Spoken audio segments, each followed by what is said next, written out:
Hello and welcome back. In this session, we will take a look at some of the built-in data types: numeric, bool, sequence, set, and mappings. So let us start with numeric data type. Numeric data type contains three data types. One is int, the second one is float, and complex. Let us take an example of each of these. Let us go to PyCharm. Here under app.py, whatever I had before, I have deleted that. And we will start looking at the numeric data type. Numeric data type, and first is int. So let us declare three variables: a is equal to 10, b is equal to 12.65, and c is equal to 2 plus 5j. As we already know that we need not have to declare variable data type. Based on the value which is assigned to that particular variable, it decides what type of data that variable is going to hold. So as a is assigned with 10, by default this will be an integer type, and b will be of type float, and c will be of type complex.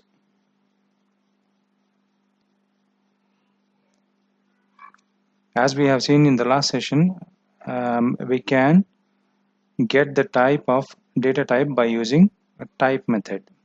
So we will print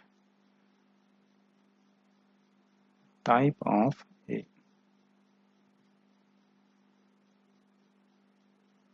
Similarly, we will print type of b and c. Okay, let me save this and execute. The first one is int, second one is float, and third one is complex.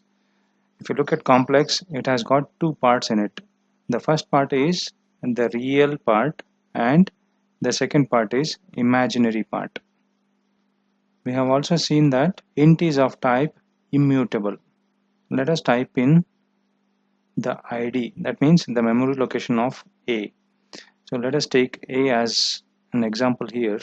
So what I will do is I will print ID of a, which is going to print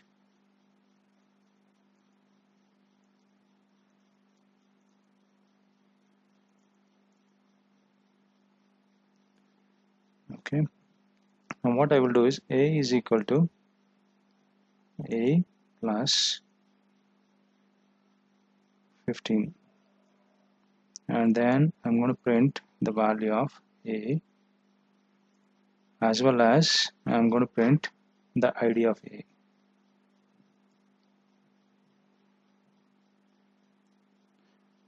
Okay, so earlier the value of a was 10, and I'm printing the location, memory location of a, and I'm incrementing the value here.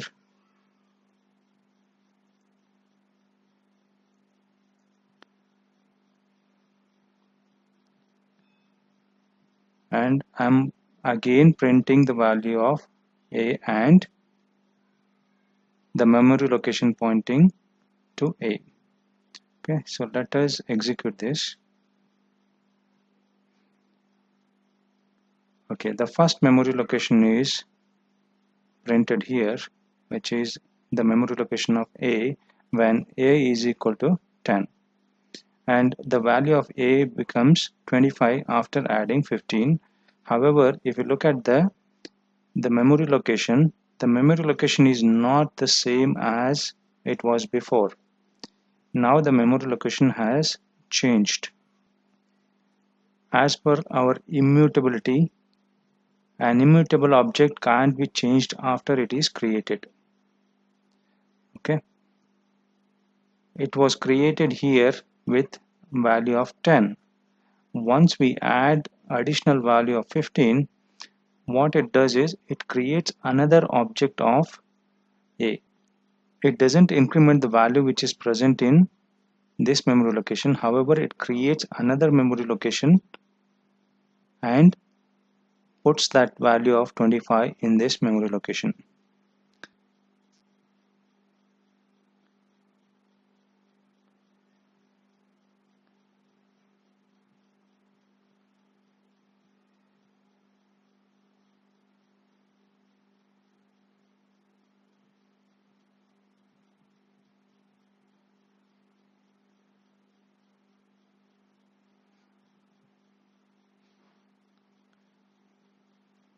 Now this is a, okay, the value initially was 10, okay. Now this is a plus 15. Now the value is 25.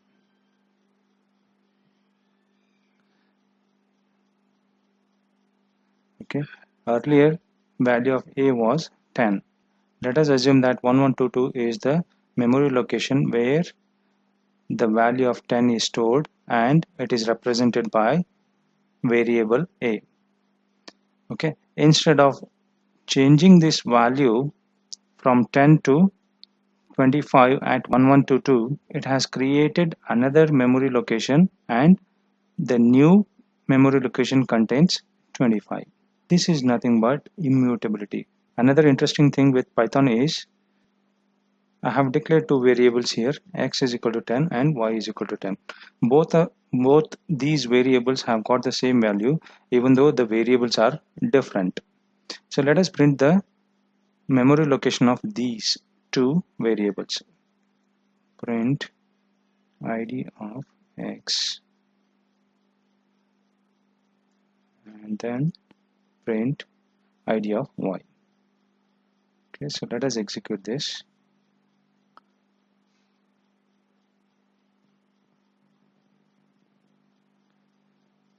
Okay, so let me comment these out so that it is quite clear.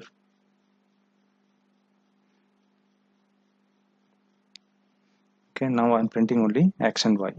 If you look at this, even though the variable name is different, okay, since the value which is holding in x and y are same, both of them are pointing to the same location. Rather than creating two objects with a different memory location, both these x and y variables are pointing to the same memory location. So if you look at this in a pictorial representation, so let us assume that this is x and this is y.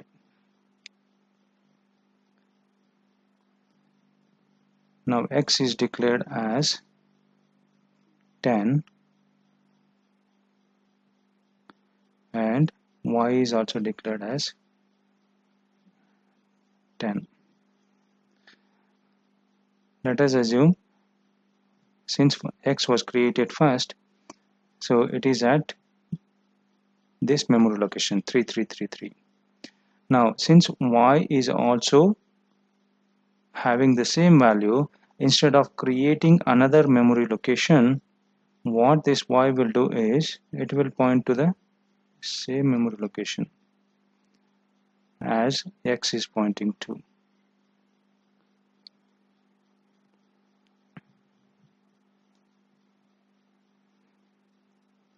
Okay, so this is how internally Python utilizes memory.